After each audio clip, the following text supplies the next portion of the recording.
I'm sure on listening to these words of Jesus, you must be inspired. Something has happened in you. But look at what is happening in your mind. What's going on in your mind when you hear this? Do you also feel that you are blind somewhere? This we don't easily acknowledge, that we are blind, we think the other is blind. So if you have this attitude, it is good to examine this. Why? Because the others in their reactions are telling you who you are and who they are. But are you present to it?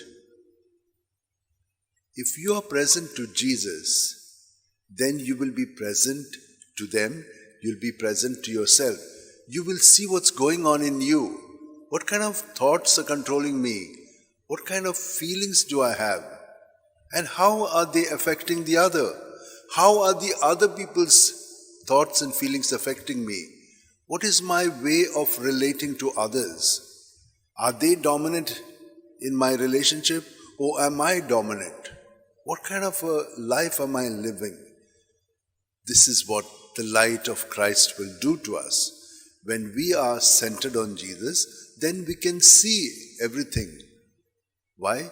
Because He is the truth, and the truth will set us free. We will get to see clearly, then we can respond accurately. Look at what happened in the first reading. All along, God was with His people. Now all of a sudden they see others. They got a lot of riches. Let's also go after them. They are doing quite well in the world. Let's follow them. And all of them got together saying, "What? We are just doing like this. We are worshipping God and all that. Let's follow them." And they said, "Let's follow them." And what did the king say? You want to follow me? Then you give up all your religion. You take away all your books that inspire you. And they said, "Okay, we'll do." And they started following their way, thinking that there is grass which is green on the other side. Then they realize, no, this is exactly what we have been living. But that takes a long time for them to realize. But you will see how not everyone follows this. And those who take their stand are taking their stand for their conviction. Do we have any convictions? I know you do have. If you're coming daily for Mass here, then you do have convictions. You're not just coming because it's a habit, because you're receiving life and light from Jesus to see yourself and to see others and to see the entire situation. Where are we moving? There is a plan of God. He wants to build His kingdom here on earth, and we are building our own kingdoms. It should be aligned to His kingdom, and He will, and He does, bless us so that we can be part of His kingdom. Let us do that. Let us see clearly with His presence in us that we will be able to take ourselves and not be stubborn. Most of us, when we are told something about ourselves, we will defend sin like anything. We will put the others down.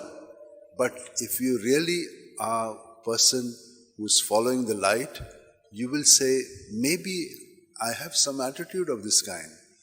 Lord, I surrender what they have said to me because I can't see. I'm blind like this fellow. He says, Lord, may I see? He said, your faith has made you well. And then he started praising God because now he could see what God's plans are for him and for others. May we allow God's light to shine in us. Hold your hands like this. Keep your back straight. Close your eyes. And at every breath, Jesus enters us with His light. And we are still in darkness because we are holding on to our ways. Surrender them to Him at every breath. At every breath, in Jesus' name, let go of your thoughts, your feelings, your style of life, everything.